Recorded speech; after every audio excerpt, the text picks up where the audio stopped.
Netaji Subhash medical college and hospital, multi speciality 350 bedded hospital, अनुभवी doctors and trained paramedical staff, 24 hours emergency services. Netaji Subhash medical college and hospital. Press वार्ता हमने बुलाया है कि भारतीय मित्र पार्टी ने ये संकल्प लिया है कि आईपीएस संजीव भट्ट को जब तक इंसाफ नहीं मिलेगा तब तक भारतीय मित्र पार्टी का ये आंदोलन पूरे देश लेवल पे जारी रहेगा।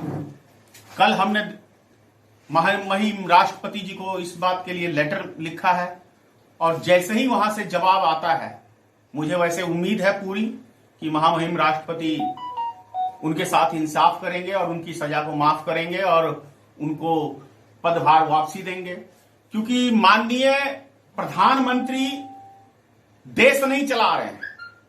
माननीय प्रधानमंत्री जी वो समझिए पर्सनल दुश्मनी आदमी से निकालता है। जैसे गांव घर के अंदर एक कोई छोटा सा व्यक्ति नहीं होता कि फलाने ने एक बात कह दिया तो वो मौके की तलाश में रहता है, कहां मौका मिले और कहां मैं इसको घसीटूं।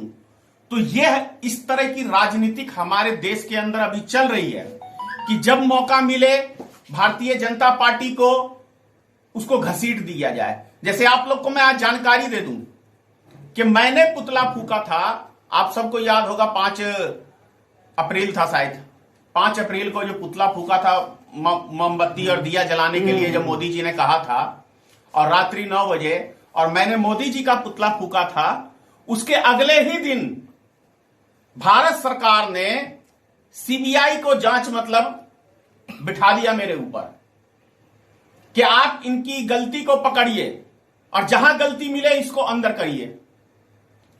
मुझे सीबीआई की तरफ से कॉल आया, बाकायदा मैंने उसका आईडी चेक किया तो सही में 100% वो सीबीआई विभाग से था।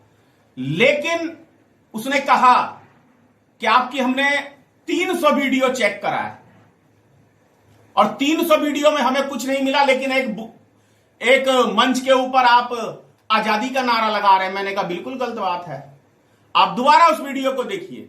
मैंने कोई ऐसा आजादी का नारा नहीं लगाया, मैं आजाद देश में हूं, मैं खुद इस नारे के खिलाफ हूं। हां, मंच पे लगा रहे हैं लोग, लगा रहे हैं, मैं सबका जिम्मेदार तो नहीं हूं और ना ही कोई वो मेरा मंच था। तो इस तरीके से भारत सरकार, जैसे कि आप मान के चलिए हार्दिक पटेल को रख लीजिए, जब गुजरात के मुख्यमंत्री श्री नरेंद्र मोदी जी थे तब उसने आंदोलन वहां किया था गुजरात के अंदर। उसके बाद रिजल्ट क्या मिला, उसके ऊपर भी राजद्रोह का मुकदमा डाल के और उसका भविष्य खराब करने का पूरा प्रयास किया गया, इस तरीके का काम। उसके बाद आप दिल्ली दंगों की बात रख लीजिए। दिल्ली दंगों में ये तो आपको ताजा इसी साल का मैटर है। इसी साल के अंदर देख लीजिए कि मोहम्मद, ये एक पार्षद जी हैं, उसका भी नाम मेरे दिमाग से उतर गया है, ताहिर हुसैन को किस तरीके से सारा दिल्ली दंगों का मास्टरमाइंड मीडिया भी और सरकार भी, प्रशासन भी, सभी मिलके उसको प्रूफ करने का, यानी गोदी मीडिया जो दिल्ली की थी, भारत सरकार की गोदी मीडिया है, सब ने उसे एक आतंकवादी के रूप में प्रस्तुत करने का प्रयास किया और उसको बदनाम करके उसको जेल में डालने का काम किया। रिजल्ट क्या मिला, जब दिल्ली हाई कोर्ट ने कहा कि यहां पे सरकार की गलती है, क्या कर रही थी, सेंटर में सरकार है और सरकार तमाशा देखती रह गई, 3 दिन तक दिल्ली जलता रहा, इसकी जांच हो। रातों रात हाई कोर्ट के जज की ट्रांसफर आप सबने देखा पंजाब के अंदर हो गया। उसके बाद ताहिर हुसैन के ऊपर आपको सारा मुकदमा डाल दिया गया, उसको फंसा दिया गया और पूरी कोशिश की गई, उसके ऊपर एक किताब तक लिखा गया जिसका जी न्यूज के ऊपर पूरी तरीके से उस किताब को चलाया गया। और जो किताब लिखने वाली 2 रुपए में महिला बिकने वाली है, अपने ईमान धर्म को, किसी कौम को बदनाम करने के लिए, यह शर्म की बात है हमारे देश में कि ऐसी ऐसी महिलाएं भी अब हमारे देश में होने लगी है जो चंद रुपयों के लिए कुछ भी करने को तैयार है। तो उस शख्स को कोर्ट ने बाइज्जत बरी किया है। उसके बाद कन्हैया कुमार को ही रख लीजिए। अब कॉलेज में बैकग्राउंड से कहां से आवाज आया, नहीं आया, कहा किस न्यूज पे चला, जी न्यूज पे चला, और उसके ऊपर राष्ट्रद्रोह का, देशद्रोह का मुकदमा लादा गया। यहां तक के उसकी नागरिकता छीनने तक की बात की गई, जो वो भी साबित नहीं कर पाए, ना उसमें आप कन्हैया कुमार को दोष साबित कर पाए, यानी कि वो भी बाइज्जत बरी निकल गया। डॉक्टर कपिल खान देख लीजिए उत्तर प्रदेश के अंदर, उसके ऊपर उसका कसूर सिर्फ इतना है कि उसने अपने जेब से, कोई डॉक्टर आज के युग में अपने जेब से पैसा खर्च करके किसी बच्चे की जान नहीं के बराबर बचाता है, लेकिन वो अपने जेब से ऑक्सीजन, मतलब पैसा खर्च करके ऑक्सीजन मंगाया, बच्चों का इलाज किया, उसका ये सबसे बड़ा गुनाह है। और अस्पताल में जो असुविधाएं थी उसके खिलाफ जो उसने आवाज उठाई, उसके लिए उसको जेल में डाल दिया गया। आप सब ने देखा, यहां तक कि उसकी हत्या करने तक की एक प्रयास किया गया।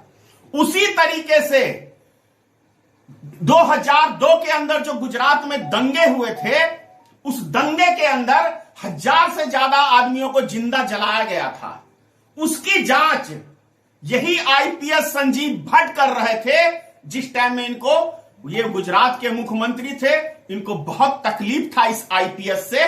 तो एक दूसरे केस के रूप में जब इनकी सरकार यहां बनी है दिल्ली सेंटर में, तो दूसरे रूप के अंदर उनको फंसाने का काम किया गया और उनके ऊपर अपराध, सारी सरकार किस तरह की, या सरकार के अंडर में प्रशासन, कोर्ट किस तरह से काम करता है, ये सब आप सबने ये राम मंदिर के फैसले के अंदर देखा है कि किस तरीके से एक जज को, जो राष्ट्रपति को शपथ दिलाता है, वो आ जाता है एक साधारण सा राज्यसभा का सदस्य बनने। तो किस तरीके से कानून का, पावर का दुरुपयोग भारतीय जनता पार्टी की सरकार कर रही है, ये देश की जनता से आज छुपा हुआ नहीं है। सालों से आप भी बीजेपी की पोल खोल रहे हैं, लेकिन आप तो सेफ हैं।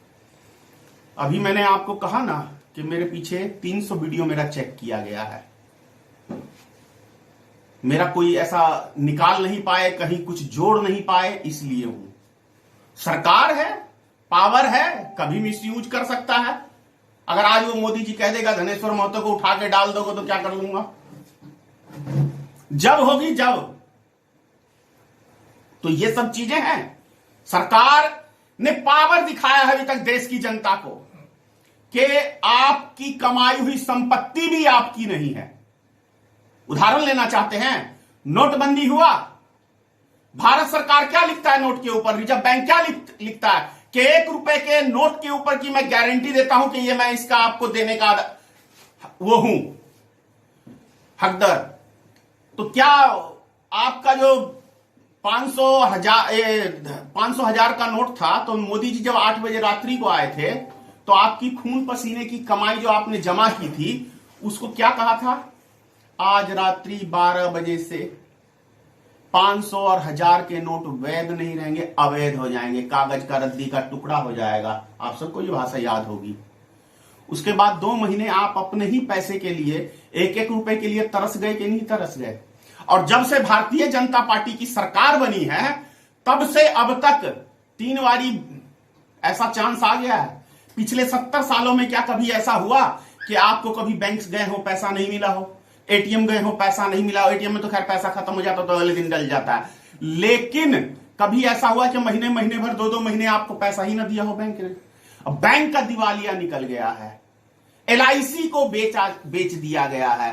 तो ये सरकार, खास तौर से एक चीज आपको मैं स्पष्ट बता दूं, मैंने अभी 2-3 दिन पहले ही एक वीडियो बनाया था, उसमें कहा था कि भारत सरकार जो है ये मानव अंग का तस्करी कर रही है।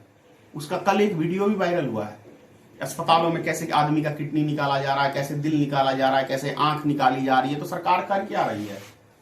इसीलिए आईपीएस संजीव भट्ट हमारी नजर के अंदर एक निर्दोष व्यक्ति है, और उसको जानबूझ के बदला लेने के लिए मोदी सरकार उसको फंसाने का काम कर रही है। इसीलिए भारतीय मित्र पार्टी ने आज ये प्रेस कॉन्फ्रेंस करके भारत सरकार को ये चेतावनी दे रहा हूं कि जो संविधान है उसके अनुसार आप चलें। संविधान से बाहर जाइएगा तो कल आप सत्ता से बाहर जाने वाले हैं। ये 100% धनेश्वर महतो कह रहा है कि आपकी सत्ता के दिन लद गए। उसका आपको बिहार के चुनाव से पता चल जाएगा। समय है, अभी भी संभल जाइए, अच्छा प्रशासन चलाइए, देश चलाइए, सब आपके साथ रहेगा। लेकिन देश की जनता को बर्बाद करिएगा, देश की संपत्ति को लूट के खाइएगा, ये भारतीय मित्र पार्टी और जनता कभी बर्दाश्त नहीं करेगी। इसलिए भारतीय मित्र पार्टी जब तक संजीव भट्ट को इंसाफ नहीं मिलेगा तब तक यह आंदोलन जारी रहेगा। और जैसे ही महामहिम राष्ट्रपति का हमारे पास लेटर आता है हां या ना का, उसके बाद हम सुप्रीम कोर्ट का भी दरवाजा खटखटाएंगे। जय हिंद।